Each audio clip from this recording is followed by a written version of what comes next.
একটি রিপোর্ট অনুযায়ী tobacco epidemic হলো পৃথিবীর সবথেকে বড় পাবলিক হেলথ থ্রেট।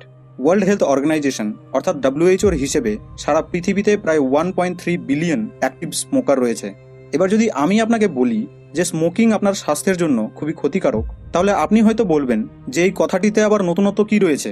আমরা সকলেই তো এই কথাটি জানি, যা প্রতিটি সিগারেট এবং তামাক জাতীয় দ্রব্যের প্যাকেটেই লেখা থাকে, তাই না?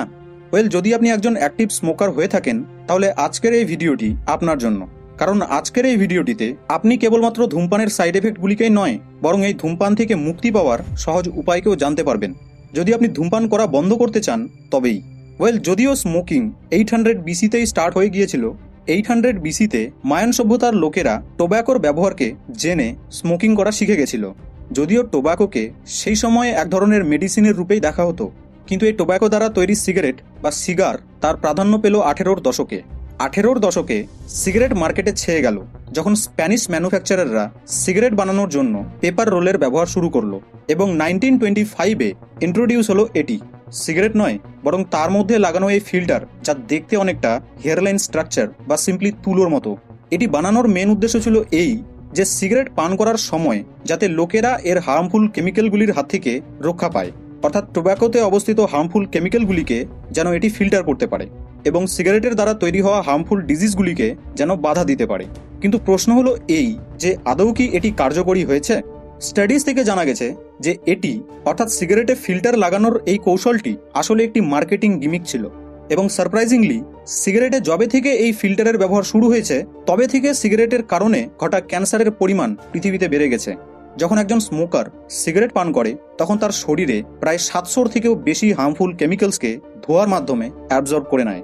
আর এই কারণের জন্যেই স্মোকিংকে এই পৃথিবীর সবথেকে বড় প্রিভেন্টেবল ডেথের কারণ মনে করা হয়। প্রিভেন্টেবল ডেথ অর্থাৎ এমন মৃত্যু যাকে থামানো যেতে পারে। According to the Centers for Disease Control and Prevention, সারা পৃথিবীতে প্রতি বছর প্রায় 60 লক্ষ মানুষের মৃত্যু কেবলমাত্র স্মোকিংয়ের কারণেই ঘটে যায়। আর এইভাবেই যদি চলতে থাকে তাহলে 2030-এর দিকে এই সংখ্যা বেড়ে গিয়ে প্রায় 80 লক্ষে দাঁড়াবে। আর এগুলি তো কেবলমাত্র হলো সেই সংখ্যা যারা স্মোকিংয়ের কারণে মারা যায়, কিন্তু কোটি কোটি লোক এমনও রয়েছে যারা এই স্মোকিংয়ের কারণে বহু ধরনের জটিল অসুখে ভুগছে, যেমন diabetes, cancer, heart disease, strokes, depression etcetera. কিন্তু আপনি কি কোনোদিন ভেবে দেখেছেন যে এই 1.3 বিলিয়ন লোক যারা স্মোকিং করে, তারা যদি স্মোকিং ছেড়ে দেয় তাহলে তাদের বডি ঠিক কীরকম রিয়াক্ট করবে? স্মোকিং কুইট করে দেওয়ার পর তাদের বডিতে ঠিক কী কী চেঞ্জেস আসবে, এই ব্যাপারে কি আপনি কোনোদিন ভেবে দেখেছেন? আপনি হয়তো এই কথাটি জানেন যে আমাদের শরীরে যে সকল প্রক্রিয়াগুলি ঘটে সেগুলি খুবই জটিল। ধূমপান করার 20 মিনিট বাদেই একটি স্মোকারের বডি রিপেয়ার মোডে চলে আসে। ধূমপান করার কারণে স্মোকারের বডিতে কার্বন মনোক্সাইডের পরিমাণ খুবই বেড়ে যায়, আর এই কার্বন মনোক্সাইড আমাদের ব্লাড স্ট্রিমে প্রবেশ করে ব্লাডে অক্সিজেনের ভ্যালুকে কমিয়ে দেয়। আর এই কারণের জন্যেই সেই সময় আমাদের হার্টকে বেশি মাত্রায় রক্তকে পাম্প করতে হয় যাতে বডি পার্টগুলি তাদের প্রয়োজনের হিসেবে অক্সিজেন পায়। আর এই কারণের জন্যেই স্মোকাররা বেশিক্ষণ এবং বেশি দূর অবধি দৌড়তে পারে না, কারণ এদের রক্তে অক্সিজেনের পরিবর্তে কার্বন মনোক্সাইডের পরিমাণ বেশি থাকে। আর এই অক্সিজেনই আমাদের কোনো ভারী কাজ করতে এবং বেশিক্ষণ দৌড়তে সাহায্য করে। কিন্তু স্মোকিং ছাড়ার 20 মিনিট পর থেকেই এর প্রভাব স্মোকারদের শরীরে দেখা যায়। 20 মিনিট পর এদের রক্তে কার্বন মনোক্সাইডের পরিমাণ ধীরে ধীরে কমতে শুরু করে, আর এর ফলে তার ব্লাড প্রেশার এবং হার্ট রেট নর্মাল হতে শুরু করে। সিগারেট ছাড়ার 2 ঘন্টা পর তার শরীরে আবার নিকোটিনের ক্রেভিং শুরু হয়, অর্থাৎ এই সময় তার ব্রেন তাকে বলে যে চল আরও একটা সিগারেট খেয়ে আসি। কিন্তু যদি এই সময় তার আশেপাশে কোনো সিগারেট না থাকে, বা যদি সে জানতে পারে যে এই সময় সে সিগারেট খেতে পারবে না, তখন সেই স্মোকারের মধ্যে অ্যাংজাইটির মাত্রা প্রচুর পরিমাণে বেড়ে যায়। কিছু স্মোকাররা এও বলে যে এই সময় সিগারেট না পেলে নাকি তাদের মাথা ব্যথাও শুরু হয়ে যায়। সিগারেট ছাড়ার 8 থেকে 10 ঘন্টা পর তার শরীরে কার্বন মনোক্সাইডের পরিমাণ অনেকটা কমে যায়, আর এর ফলে তার রক্তে প্রপার অক্সিজেন পৌঁছাতে পারে। কিন্তু এতক্ষণ ধরে সিগারেট না পান করার কারণে তার ক্রেভিং আরও বেড়ে যাবে।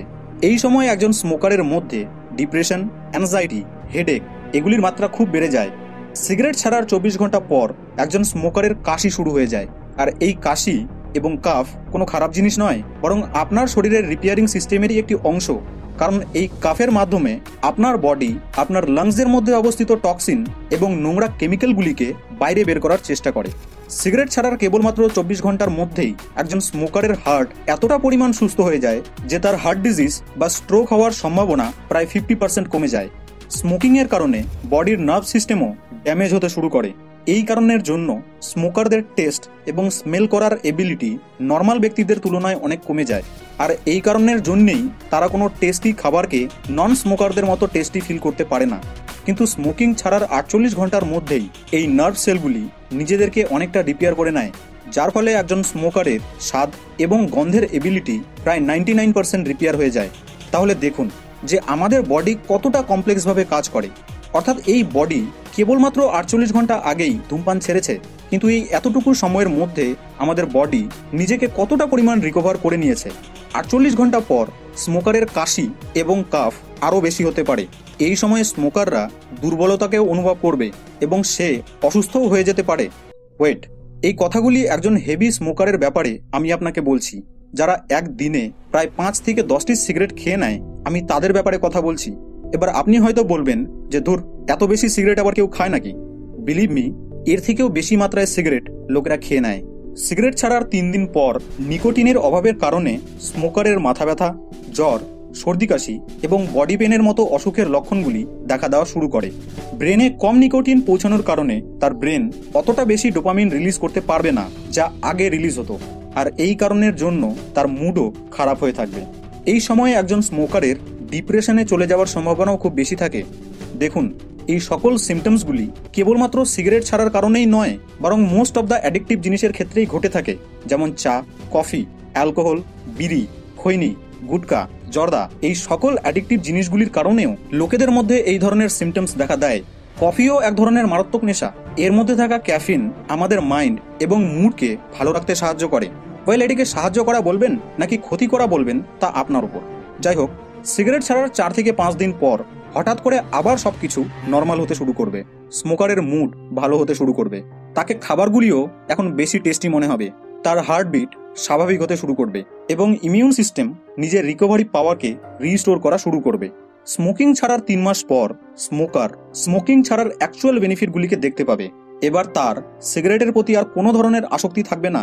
তার লাংস আবার হেলদি হতে শুরু করবে, তার ব্লাড ফ্লো নর্মাল হয়ে যাবে। সিগারেট ছাড়ার 9 মাস পর স্মোকারের লাংস অলমোস্ট সম্পূর্ণভাবে রিপেয়ার হয়ে যাবে।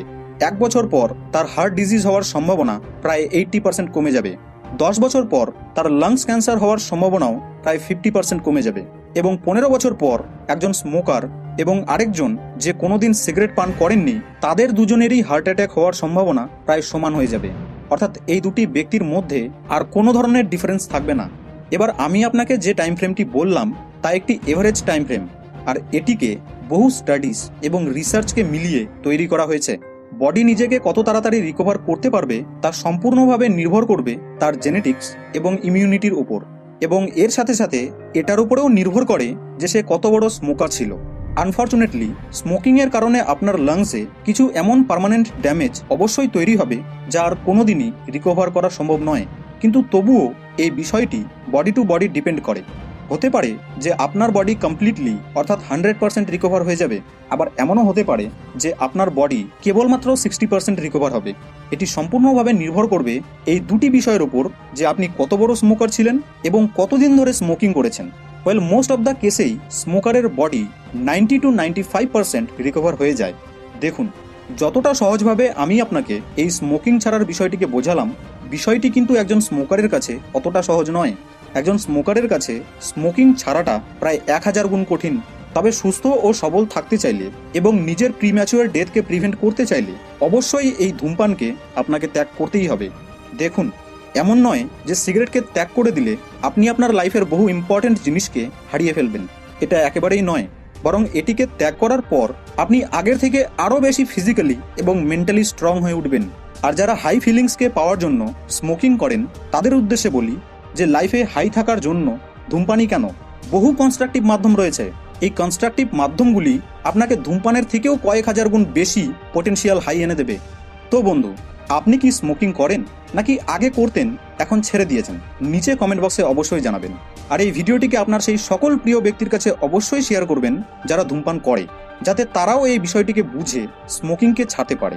ভিডিওটি ভালো লেগে থাকলে লাইক অবশ্যই করবেন, আর এই চ্যানেলটিকে সাবস্ক্রাইব করে পাশে থাকা বেল আইকনটিকে অবশ্যই প্রেস করবেন